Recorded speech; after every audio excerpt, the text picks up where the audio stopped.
എല്ലാവർക്കും സ്വാഗതം.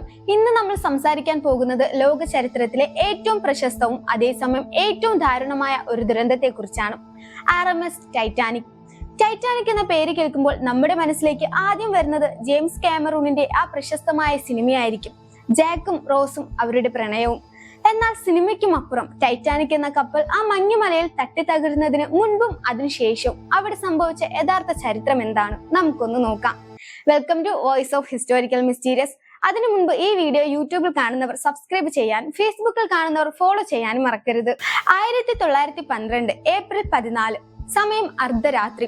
അറ്റ്ലാന്റിക് മഹാസമുദ്രത്തിന്റെ കഠിനമായ തണുപ്പിൽ ആരും മുങ്ങില്ലെന്നുറച്ചു വിശ്വസിച്ച ഒരു കൂറ്റൻ കപ്പൽ സമുദ്രത്തിന്റെ ആഴങ്ങളിലേക്ക് താണുപോയത് വെറും 2 മണിക്കൂറും 40 മിനിറ്റും കൊണ്ടാണ്. ആ 160 മിനിറ്റുകളിൽ അവിടെ എന്താണ് നടന്നത്? മനുഷ്യന്റെ അഹങ്കാരവും ഭയവും ത്യാഗവും അതിജീവനവുമെല്ലാം കൂട്ടുമുട്ടിയ അവസാന നിമിഷങ്ങളുടെ യഥാർത്ഥ കഥ നമുക്ക് വിശദമായി പരിശോധിക്കാം. കഥയുടെ തുടക്കത്തിലേക്ക് പോകാം. 20-ാം നൂറ്റാണ്ടിന്റെ തുടക്കത്തിലാണ് സംഭവം. 20-ാം നൂറ്റാണ്ടിന്റെ ആരംഭത്തിൽ യൂറോപ്പും അമേരിക്കയും തമ്മിലുള്ള വ്യാപാരവും കുടിയേറ്റവും വലിയ തോതിൽ വർദ്ധിച്ചു. ലണ്ടനിൽ നിന്നും അയർലൻഡിൽ നിന്നും ആയിരക്കണക്കിന് ആളുകളാണ് പുതിയ ജീവിതം തേടി അമേരിക്കയിലേക്ക് യാത്ര ചെയ്തത്. ഈ യാത്രക്കാരെ ആകർഷിക്കാൻ വൻകിട കപ്പൽ കമ്പനികൾ തമ്മിൽ കടുത്ത മത്സരത്തിലായിരുന്നു. പ്രധാനമായും 2 കമ്പനികളാണ് അന്ന് കടൽ ഭരിച്ചിരുന്നത്, ക്യുനാർഡ് ലൈനും വൈറ്റ് സ്റ്റാർ ലൈനും. ക്യുനാർഡ് ലൈൻ ലുസിറ്റാനിയ, മൗറിറ്റാനിയ എന്നീ അതിവേഗ കപ്പലുകൾ പുറത്തിറക്കി കടലിലെ വേഗതയുടെ രാജാക്കന്മാരെ മാറി. ഇതിന് മറുപടി നൽകാൻ വൈറ്റ് സ്റ്റാർ ലൈനിന്റെ മാനേജിംഗ് ഡയറക്ടർ ജെ ബ്രൂസ് ഇസ്മയും വ്യവസായി ലോർഡ് പെറിയും ചേർന്ന് ഒരു പുതിയ തന്ത്രം ആവിഷ്കരിച്ചു. വേഗതയിൽ മാത്രമല്ല വലിപ്പത്തിലും ആഡംബരത്തിലും ലോകത്തെ ഞെട്ടിക്കുന്ന 3 കൂറ്റൻ കപ്പലുകൾ നിർമ്മിക്കുക. അങ്ങനെയാണ് ഒളിമ്പിക് ക്ലബ് കപ്പലുകളായ ഒളിമ്പിക്, ടൈറ്റാനിക്, ബ്രിട്ടാനിക് എന്നിവ ജനിക്കുന്നത്. അക്കാലത്ത് ബ്രിട്ടനും അമേരിക്കയ്ക്കും ഇടയിലുള്ള കടൽ യാത്രകൾ വലിയൊരു ബിസിനസ് ആയിരുന്നു. സമ്പന്നർക്ക് ഇതൊരു ആഡംബര യാത്രയും സാധാരണക്കാർക്ക് പുതിയ ലോകത്തേക്ക് കുടിയേറാനുള്ള അവസരവും. 1909 മാർച്ച് 31 അയർലൻഡിലെ ബെൽഫാസ്റ്റിൽ വച്ചാണ് ടൈറ്റാനിക്കിന്റെ നിർമ്മാണം ആരംഭിച്ചത്. ആയിരക്കണക്കിന് തൊഴിലാളികൾ 3 വർഷത്തോളം രാത്രിയും പകലും അധ്വാനിച്ചാണ് ഈ അത്ഭുതം സൃഷ്ടിച്ചത്. സുരക്ഷാ മാനദണ്ഡങ്ങൾ വളരെ കുറവായിരുന്നതിനാൽ നിർമ്മാണത്തിനിടയിൽ 8 തൊഴിലാളികൾ അപകടങ്ങളിൽപ്പെട്ട് മരണപ്പെടുകയുണ്ടായി. അന്നത്തെ കാലത്ത് ലോകത്തിലെ ഏറ്റവും വലിയ മനുഷ്യനിർമ്മിതമായ ചലിക്കുന്ന വസ്തുവായിരുന്നു ടൈറ്റാനിക്. അതിന്റെ വലിപ്പം ഒന്ന് നമ്മൾ ആലോചിച്ചു നോക്കണം. ഏകദേശം 882 അടി നീളം, അതായത് ഇന്നത്തെ പല വൻകിട കെട്ടിടങ്ങളെക്കാളും ഉയരം, 46,000 ടണ്ണിലധികം ഭാരം, 9 ഡെക്കുകൾ. ഒരു കൊച്ചു നഗരം തന്നെ കപ്പലിനുള്ളിൽ ഉണ്ടായിരുന്നു എന്ന് തന്നെ പറയാം. എന്നാൽ വലിപ്പം മാത്രമല്ല ടൈറ്റാനിക്കിനെ ശ്രദ്ധേയമാക്കിയത് അതിന്റെ ആഡംബരമായിരുന്നു. ഫസ്റ്റ് ക്ലാസ് യാത്രക്കാർക്കായി നീന്തൽക്കുളം, ജിംനേഷ്യം, സ്ക്വാഷ് കോർട്ട്, ആഡംബര റെസ്റ്റോറന്റുകൾ, തുർക്കിഷ് ബാത്ത്, കൂടാതെ പ്രശസ്തമായ ഗ്രാൻഡ് സ്റ്റെയർകേഴ്സ് അഥവാ കൂറ്റൻ പടവുകൾ. ഇവയെല്ലാം ചേർന്ന് ടൈറ്റാനിക്കിനെ ഒരു ഒഴുകുന്ന കൊട്ടാരമാക്കി മാറ്റി. ഇതിനെല്ലാം പുറമെ അന്നത്തെ ഏറ്റവും അത്യാധുനികമായ സാങ്കേതിക വിദ്യയാണ് കപ്പലിൽ ഉപയോഗിച്ചിരുന്നത്. കപ്പലിന്റെ അടിഭാഗം 16 വാട്ടർ ടൈറ്റ് കമ്പാർട്ട്മെന്റുകളായി അഥവാ ജലരോധക അറകളായി തിരിച്ചിരുന്നു. ഏതെങ്കിലും 4 അറകളിൽ വെള്ളം കയറിയാലും കപ്പൽ മുങ്ങില്ല എന്നായിരുന്നു എഞ്ചിനീയർമാരുടെ കണക്കുകൂട്ടൽ. ഇതിന്റെ അടിസ്ഥാനത്തിലാണ് മാധ്യമങ്ങൾ ടൈറ്റാനിക്കിനെ അൺസിങ്കബിൾ അഥവാ ഒരിക്കലും മുങ്ങാത്ത കപ്പൽ എന്ന് വിശേഷിപ്പിച്ചത്. എന്നാൽ ഇതൊരു ശാപമായി മാറുമെന്ന് ആരും കരുതിയില്ല. 1912 ഏപ്രിൽ 10 ഇംഗ്ലണ്ടിലെ സന്താംപ്ടൺ തുറമുഖത്ത് നിന്ന് ടൈറ്റാനിക് അതിന്റെ കന്യാത്ര ആരംഭിച്ചു. ക്യാപ്റ്റൻ എഡ്വേർഡ് ജോൺ സ്മിത്ത് ആയിരുന്നു കപ്പലിന്റെ അമരക്കാരൻ. അദ്ദേഹത്തിന്റെ അവസാനത്തെ യാത്രയായിരുന്നു അത്. ഇതിനുശേഷം വിരമിക്കാനായിരുന്നു അദ്ദേഹത്തിന്റെ തീരുമാനം. കപ്പലിൽ ഏകദേശം 2224 ആളുകൾ ഉണ്ടായിരുന്നു. ഇതിൽ ലോകത്തിലെ ഏറ്റവും വലിയ കോടീശ്വരന്മാരായ ജോൺ ജേക്കബ് ആസ്റ്റർ, ബെഞ്ചമിൻ ഗുംഗൻഹൈം തുടങ്ങിയവർ മുതൽ അമേരിക്കയിൽ ഒരു പുതിയ ജീവിതം സ്വപ്നം കണ്ട് യാത്ര തിരിച്ച 3-ാം ക്ലാസ്സിലെ പാവപ്പെട്ട കുടിയേറ്റക്കാർ വരെ ഉണ്ടായിരുന്നു. ഈ യാത്രക്കാരെല്ലാം 3 ക്ലാസുകളായി തിരിച്ചിരുന്നു.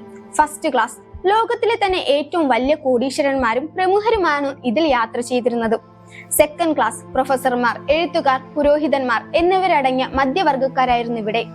അക്കാലത്തെ മറ്റു കപ്പലുകളിലെ ഫസ്റ്റ് ക്ലാസിന് തുല്യമായ സൗകര്യങ്ങൾ ടൈറ്റാനിക്കിലെ സെക്കൻഡ് ക്ലാസ്സുകാർക്ക് ലഭിച്ചിരുന്നു.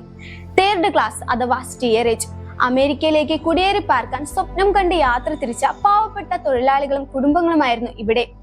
അയർലൻഡ്, സ്വീഡൻ, ഇറ്റലി തുടങ്ങിയ രാജ്യങ്ങളിൽ നിന്നുള്ളവരായിരുന്നു ഭൂരിഭാഗവും. ഏറ്റവും താഴത്തെ ഡെക്കുകളിലായിരുന്നു ഇവരുടെ മുറികൾ. തുടക്കത്തിൽ യാത്ര തികച്ചും ശാന്തമായിരുന്നു. ഏപ്രിൽ 10 മുതൽ 14 വരെയുള്ള ദിവസങ്ങളിൽ കപ്പൽ അറ്റ്ലാന്റിക് സമുദ്രത്തിലൂടെ കുതിച്ചു പാഞ്ഞു. എന്നാൽ ഏപ്രിൽ 14 ആയപ്പോഴേക്കും അന്തരീക്ഷം മാറി. ആ വർഷം വടക്കൻ അറ്റ്ലാന്റിക്കിൽ നിന്നും മഞ്ഞുപാളികൾ സാധാരണയിൽ കൂടുതൽ തെക്കോട്ട് ഒഴുകി വന്നിരുന്ന സമയമായിരുന്നു ഏപ്രിൽ മാസം. ഏപ്രിൽ 14 മറ്റു കപ്പലുകളിൽ നിന്ന് ടൈറ്റാനിക്കിലേക്ക് മഞ്ഞുമലകളെ കുറിച്ചുള്ള 6ഓളം വാർണിംഗ് സന്ദേശങ്ങൾ റേഡിയോ വഴി ലഭിച്ചു. അന്ന് പകൽ മുഴുവൻ മറ്റു കപ്പലുകളിൽ നിന്ന് ടൈറ്റാനിക്കിലെ റേഡിയോ സന്ദേശങ്ങൾ വന്നുകൊണ്ടേയിരുന്നു. വഴിയിൽ കൂറ്റൻ മഞ്ഞുമലകൾ ഉണ്ട് എന്നായിരുന്നു മുന്നറിയിപ്പുകൾ. കാലിഫോർണിയൻ എന്ന കപ്പൽ ഉൾപ്പെടെ പല കപ്പലുകളും മഞ്ഞുമലകളെ കുറിച്ച് കൃത്യമായ മുന്നറിയിപ്പ് നൽകി.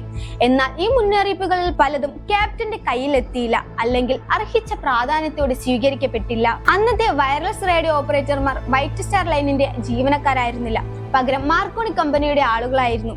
യാത്രക്കാരുടെ സ്വകാര്യ ടെലഗ്രാമുകൾ അയക്കുന്ന തിരക്കിലായിരുന്നു അവർ. ഇതിനു പിന്നിൽ മറ്റൊരു പ്രധാന വശം കൂടെയുണ്ട്. ന്യൂയോർക്കിൽ ഏറ്റവും കുറഞ്ഞ സമയം കൊണ്ട് എത്തിച്ചേർന്ന് ഒരു പുതിയ റെക്കോർഡ് സൃഷ്ടിക്കാൻ വൈറ്റ് സ്റ്റാർ ലൈൻ അധികൃതർ ആഗ്രഹിച്ചിരുന്നു.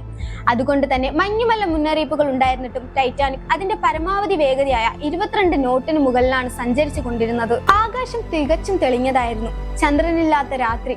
കടൽ ഒരു കണ്ണാടി പോലെ ശാന്തമായിരുന്നു. സാധാരണയായി കടലിൽ തിരമാലകൾ ഉണ്ടാകുമ്പോഴാണ് മഞ്ഞുമലകളുടെ അടിവാരത്ത് നുരയും പതയും രൂപപ്പെടുന്നതും ദൂരേക്ക് നോക്കുന്നവർക്ക് മഞ്ഞുമല തിരിച്ചറിയാൻ സാധിക്കുന്നതും. എന്നാൽ അന്ന് കടൽ തികച്ചും ശാന്തമായിരുന്നത് കൊണ്ട് അത് അസാധ്യമായിരുന്നു. കൂടാതെ കപ്പലിന്റെ മുകളിലെ നിരീക്ഷണ കൂടാരത്തിൽ ഉണ്ടായിരുന്ന ഫ്രെഡറിക് ഫ്ലീറ്റ്, റെജിനാൾഡ് ലീ എന്നീ ജീവനക്കാരുടെ കയ്യിൽ ബൈനോക്കുലറുകൾ ഉണ്ടായിരുന്നില്ല. കപ്പൽ പുറപ്പെടുന്നതിന് മുൻപ് ബൈനോക്കുലർ വച്ചിരുന്ന പെട്ടിയുടെ താക്കോൽ മാറിപ്പോയതായിരുന്നു കാരണം. കേവലം വെറും കണ്ണുകൾ കൊണ്ട് മാത്രമാണ് അവർ ഇരുട്ടിലേക്ക് നോക്കിയിരുന്നത്. രാത്രി 11:40 ഫ്രെഡറിക് ഫ്ലീറ്റ് ഇരുട്ടിൽ ഒരു വലിയ കറുത്ത നിഴൽ കണ്ടു. അതൊരു കൂറ്റൻ മഞ്ഞുമലയായിരുന്നു. അവൻ ഉടൻ തന്നെ നിരീക്ഷണ ബെൽ 3 തവണ ഉറക്കെ അടിച്ചു. കപ്പലിന്റെ ബ്രിഡ്ജിലേക്ക് ഫോൺ അലറി വിളിച്ചു. Iceberg write head. നേരെ മുന്നിൽ മഞ്ഞുമല. ബ്രിഡ്ജിലുണ്ടായിരുന്ന ഫസ്റ്റ് ഓഫീസർ വില്യം മുർഡോ ഉടൻ തന്നെ ഇടത്തോട്ട് തിരിക്കാൻ ഉത്തരവിട്ടു. ഒപ്പം എഞ്ചിൻ മുറിയിലേക്ക് സന്ദേശം അയച്ച് എഞ്ചിനുകൾ റിവേഴ്സ് തിരിക്കാൻ നിർദ്ദേശിച്ചു. എന്നാൽ അത് വളരെ വൈകിപ്പോയിരുന്നു. ടൈറ്റാനിക് പോലെ ഒരു കൂറ്റൻ കപ്പൽ ഉയർന്ന വേഗതയിൽ പോകുമ്പോൾ ദിശ തിരിയാൻ സമയമെടുക്കും. കപ്പലിന്റെ മുൻഭാഗം മഞ്ഞുമലയിൽ തട്ടാതെ ഒഴിഞ്ഞു മാറിയെങ്കിലും വെള്ളത്തിനടിയിലുള്ള മഞ്ഞുമലയുടെ കൂർത്ത ഭാഗം ടൈറ്റാനിക്കിന്റെ വലതുവശത്ത് വൻ ആഘാതം ഉണ്ടാക്കി. ഈ ആഘാതത്തിൽ കപ്പലിന്റെ പുറംതോട് കീറിപ്പോയി. ഏകദേശം 300 അടി നീളത്തിൽ ആഴത്തിലുള്ള മുറിവുകൾ കപ്പലിലുണ്ടായി. ഇവിടെ നിന്നാണ് നമ്മുടെ പ്രധാന വിഷയം ആരംഭിക്കുന്നത്. ടൈറ്റാനിക്കിന്റെ അവസാന 2 മണിക്കൂർ 40 മിനിറ്റും. ഈ സംഭവങ്ങളൊന്നും തന്നെ മിക്ക യാത്രക്കാരും അറിഞ്ഞിരുന്നില്ല. ചിലർക്ക് ഒരു ചെറിയ കുലുക്കം മാത്രം അനുഭവപ്പെട്ടു. ചിലർ കരുതിയത് കപ്പലിന്റെ എഞ്ചിൻ കേടായതെന്നാണ്. ഡെക്കിലുണ്ടായിരുന്ന ചിലർ മഞ്ഞുമലയുടെ കഷ്ണങ്ങൾ ഡെക്കിലേക്ക് വീണപ്പോൾ അത് വെച്ച് മഞ്ഞുകളി കളിക്കുക പോലും ചെയ്തു. ഈ ഒരു സമയം വരെയും കാര്യത്തിന്റെ ഭീകരത ആരും തിരിച്ചറിഞ്ഞില്ല. എന്നാൽ താഴത്തെ നിലകളിൽ കാര്യങ്ങൾ വ്യത്യസ്തമായിരുന്നു. എഞ്ചിൻ മുറികളിലേക്കും ബോയിലർ മുറികളിലേക്കും വെള്ളം ഇരിച്ചു കയറാൻ തുടങ്ങി. സമയം അർദ്ധരാത്രി 12 മണി. അതായത് അപകടം നടന്ന 20 മിനിറ്റിനുള്ളിൽ ക്യാപ്റ്റൻ സ്മിത്ത് കപ്പലിന്റെ മുഖ്യ ശില്പിയായ തോമസ് ആൻഡ്രൂസിനെയും കൂട്ടി നാശനഷ്ടങ്ങൾ വിലയിരുത്താൻ താഴേക്ക് പോയി. തോമസ് ആൻഡ്രൂസ് അവസ്ഥ പരിശോധിച്ച് കഴിഞ്ഞപ്പോഴേക്കും ടൈറ്റാനിക്കിന്റെ ആദ്യത്തെ 5 വാട്ടർടൈറ്റ് കമ്പാർട്ട്മെന്റുകളിൽ വെള്ളം കയറി കഴിഞ്ഞിരുന്നു. തോമസ് ആൻഡ്രൂസ് ഗണിതശാസ്ത്രപരമായ കൃത്യതയോടെ ക്യാപ്റ്റനോട് ആ ക്രൂരമായ സത്യം പറഞ്ഞു. ഈ കപ്പൽ മുങ്ങും. ഇതിനെ രക്ഷിക്കാൻ പ്രപഞ്ചത്തിലെ ഒരു ശക്തിക്കും കഴിയില്ല. കപ്പലിന് പരമാവധി 4 കമ്പാർട്ട്മെന്റുകളിൽ വെള്ളം കയറിയാൽ പോലും താങ്ങി നിൽക്കാമായിരുന്നു. എന്നാൽ 5 എണ്ണത്തിൽ വെള്ളം കയറിയതോടെ മുൻഭാഗം താഴേക്ക് അമരുകയും വെള്ളം അടുത്ത കമ്പാർട്ട്മെന്റിലേക്ക് കവിഞ്ഞൊഴുകുകയും ചെയ്യും. ഒരു ഐസ് ക്യൂബ് ട്രേയിലേക്ക് വെള്ളം ഒഴിക്കുന്നത് പോലെ. കപ്പൽ മുങ്ങാൻ പരമാവധി 1.5 മുതൽ 2 മണിക്കൂർ വരെ മാത്രമേ സമയമുള്ളൂ എന്ന് തോമസ് ആൻഡ്രൂസ് വ്യക്തമാക്കി. സമയം രാത്രി 12:05. ക്യാപ്റ്റൻ സ്മിത്ത് ലൈഫ് ബോട്ടുകൾ സജ്ജമാക്കാൻ ഉത്തരവിട്ടു. ഇവിടെയാണ് ചരിത്രത്തിലെ ഏറ്റവും വലിയ അബദ്ധം തെളിഞ്ഞു വന്നത്. ടൈറ്റാനിക്കിൽ ആകെ 2200-ലധികം ആളുകൾ ഉണ്ടായിരുന്നു. എന്നാൽ കപ്പലിലുണ്ടായിരുന്ന ലൈഫ് ബോട്ടുകളുടെ എണ്ണം എത്രയായിരുന്നെന്ന് അറിയാമോ? വെറും 20 എണ്ണം.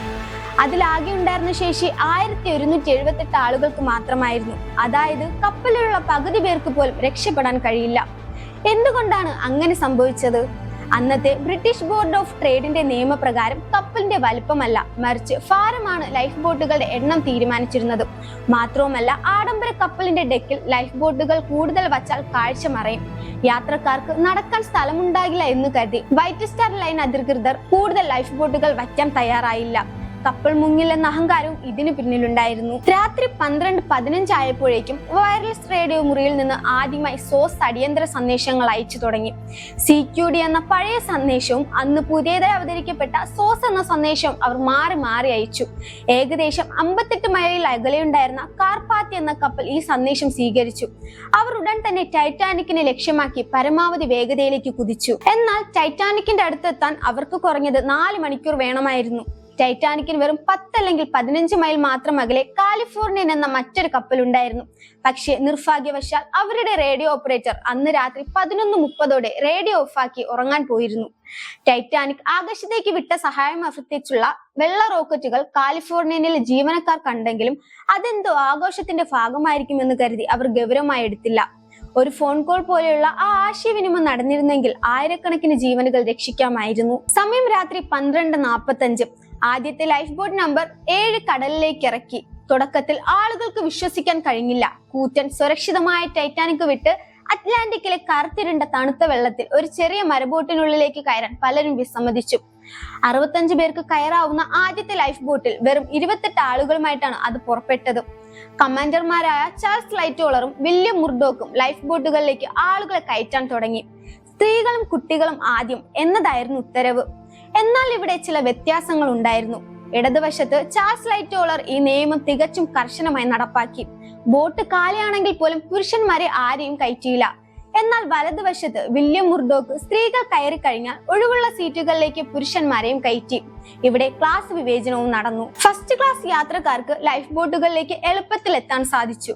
അവർക്ക് അപകടത്തെക്കുറിച്ച് നേരത്തെ വിവരവും ലഭിച്ചു. എന്നാൽ 3ാം ക്ലാസ് യാത്രക്കാർ കപ്പലിന്റെ ഏറ്റവും അടിയിലുള്ള നിലകളിലായിരുന്നു. പൂട്ടിയിട്ട പല വാതിലുകളും കാരണം അവർക്ക് മുകളിലെ ഡെക്കിലേക്ക് എത്താൻ വൈകി. പിന്നീട് ഉയർന്ന ക്ലാസ്സിലെ ഭൂരിഭാഗം സ്ത്രീകളും കുട്ടികളും രക്ഷപ്പെട്ടപ്പോൾ 3ാം ക്ലാസ്സിലെ ഭൂരിഭാഗം ആളുകളും മരണത്തിന് കീഴടങ്ങി. രാത്രി 1 മണിയാകുമ്പോഴേക്കും കപ്പലിന്റെ മുൻഭാഗം വെള്ളത്തിനടിയിലായി കഴിഞ്ഞിരുന്നു. കപ്പൽ ചരിയാൻ തുടങ്ങിയതോടെ മാത്രമാണ് ആളുകൾക്ക് കാര്യത്തിന്റെ ഗുരുതാവസ്ഥ മനസ്സിലായത്. കപ്പലിൽ ഭീതി പടർന്നു പിടിച്ചു. എന്നാൽ ഈ ഭീതിക്കിടയിലും ചില മാനുഷിക മൂല്യങ്ങൾ അവിടെ മിന്നിമറഞ്ഞു. കപ്പലിലെ 8 സംഗീതജ്ഞർ വലാലസ് ഹാർട്ട്ലിയുടെ നേതൃത്വത്തിൽ ആളുകളുടെ പരിഭ്രാന്തി കുറയ്ക്കാൻ വേണ്ടി ഡെക്കിൽ നിന്ന് സംഗീതം വായിച്ചു കൊണ്ടിരുന്നു. അവസാന നിമിഷം വരെ അവർ വായിച്ചു. അവർ ആരും തന്നെ ഈ ദുരന്തത്തിൽ നിന്ന് രക്ഷപ്പെട്ടിട്ടില്ല. അതുപോലെ ലോകത്തിലെ ഏറ്റവും വലിയ കോടീശ്വരനായ ബെഞ്ചമിൻ ഗുഗൻഹൈം തന്റെ വേലക്കാരനൊപ്പം ഈവനിങ് സ്യൂട്ട് ധരിച്ച് ഡെക്കിലേക്ക് വന്നു. എന്നിട്ട് പറഞ്ഞു, ഞങ്ങൾ ഞങ്ങളുടെ മികച്ച വസ്ത്രങ്ങൾ ധരിച്ചിരിക്കുന്നു. മാന്യന്മാരെ പോലെ മരിക്കാൻ ഞങ്ങൾ തയ്യാറാണ്. അതിനുശേഷം അദ്ദേഹം തന്റെ ലൈഫ് ജാക്കറ്റ് നിരസിച്ച് മറ്റുള്ളവർക്ക് നൽകി. കപ്പലിന്റെ ശില്പിയായ തോമസ് ആൻഡ്രൂസ് ആളുകളെ ലൈഫ് ബോട്ടിലേക്ക് കയറാൻ സഹായിച്ച ശേഷം ഫസ്റ്റ് ക്ലാസ് സ്മോക്കിംഗ് റൂമിലേക്ക് കയറി. എന്നിട്ട് അവിടെ ഉണ്ടായിരുന്ന ഒരു ചിത്രത്തിലേക്ക് നോക്കി നിശബ്ദനായി നിൽക്കുന്നത് കണ്ടവരുണ്ട്. സ്വന്തം സൃഷ്ടി തകരുന്നത് നോക്കി നിൽക്കാൻ മാത്രമേ അദ്ദേഹത്തിന് കഴിഞ്ഞുള്ളൂ. സമയം രാത്രി 1:30. പരിഭ്രാന്തിയായ ആളുകൾ അവശേഷിക്കുന്ന ലൈഫ് ബോട്ടുകളിലേക്ക് ഇരിച്ചു കയറാൻ തുടങ്ങി. ഭയം കാരണം ഓഫീസർമാർക്ക് ആകാശത്തേക്ക് വെടിവെക്കേണ്ടി വരെ വന്നു. രാത്രി 2:05 കഴിഞ്ഞ് അവസാനത്തെ റെഗുലർ ലൈഫ് ബോട്ടും കടലിലേക്ക് ഇറക്കി. കപ്പലിൽ ഇനി അവശേഷിക്കുന്നത് 1500-ലധികം ആളുകളാണ്. അവർക്കായി 2 മടക്കാവുന്ന ബോട്ടുകൾ മാത്രമേ ഉണ്ടായിരുന്നുള്ളൂ. കപ്പലിന്റെ മുൻഭാഗം പൂർണ്ണമായും വെള്ളത്തിനടിയിലായി. പിൻഭാഗം വായുവിലേക്ക് ഉയരാൻ തുടങ്ങുകയും കപ്പലിന്റെ വലിയ പ്രൊപ്പല്ലറുകൾ വായുവിൽ തെളിഞ്ഞു കാണുകയും ചെയ്തു. സമയം രാത്രി 2:10 ആയപ്പോഴേക്കും കപ്പലിലെ വൈദ്യുതി സംവിധാനം നിലച്ചു. ഇതുവരെ വെളിച്ചം നൽകിയിരുന്ന ലൈറ്റുകൾ ഒരു നിമിഷം മിന്നിമറിഞ്ഞ് പൂർണ്ണമായി അണഞ്ഞു. കറുത്തിരുണ്ട രാത്രിയിൽ സമുദ്രത്തിന്റെ നടുവിൽ ഭീതിയുടെ അലർച്ചകൾ മാത്രം മുഴങ്ങി. സമയം രാത്രി 2:17. കപ്പലിന്റെ പിൻഭാഗം വായുവിൽ വളരെ വേഗത്തിൽ ഉയർന്നു നിൽക്കുകയായിരുന്നു. കപ്പലിന്റെ അമിതമായ ഭാരം താങ്ങാൻ അതിന്റെ ഘടനയ്ക്ക് കഴിഞ്ഞില്ല. വലിയൊരു ശബ്ദത്തോടെ ടൈറ്റാനിക് 2ആയി പിളർന്ന് മുന്നിലത്തെ ഭാഗം ആഴത്തിലേക്ക് താഴ്ന്നുപോയി. ഏതാനും നിമിഷങ്ങൾക്ക് ശേഷം കുത്തനെയുയർന്ന പിൻഭാഗം വെള്ളം നിറങ്ങി സമുദ്രത്തിലേക്ക് താഴാൻ തുടങ്ങി. സമയം രാത്രി 2:20. ഏകദേശം അപകടം നടന്ന് കൃത്യം 2 മണിക്കൂറും 40 മിനിറ്റും കഴിഞ്ഞപ്പോൾ ടൈറ്റാനിക് പൂർണ്ണമായും അറ്റ്ലാന്റിക് മഹാസമുദ്രത്തിന്റെ ഉപരിതലത്തിൽ നിന്ന് അപ്രത്യക്ഷമായി. 12,500 അടി താഴ്ചയിലുള്ള സമുദ്രത്തിന്റെ അടിത്തട്ടിലേക്ക് ടൈറ്റാനിക് പതിച്ചു. കപ്പൽ മുങ്ങിയെങ്കിലും ദുരന്തം അവിടെ തീർന്നില്ല. വെള്ളത്തിൽ ആയിരക്കണക്കിന് ആളുകളാണ് ലൈഫ് ജാക്കറ്റുമായി ഒഴുകി നടന്നത്. അന്നത്തെ സമുദ്രത്തിലെ താപനില -2°C ആയിരുന്നു.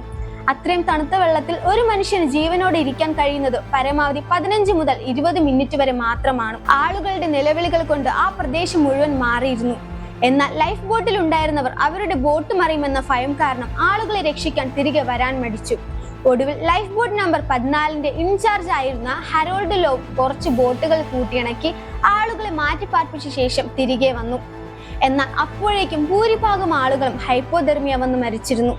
വെറും 9 പേര് മാത്രമേ വെള്ളത്തിൽ നിന്ന് ജീവനോട് പുറത്തെടുക്കാൻ സാധിച്ചുള്ളൂ. രാത്രിയിൽ ആ നിലവിളികൾ പിന്നീട് നിശബ്ദതയ്ക്ക് വഴിമാറി. സമയം പുലർച്ചെ 4 മണി. RMS കാർപാത്തിയ സംഭവ സ്ഥലത്തെത്തി.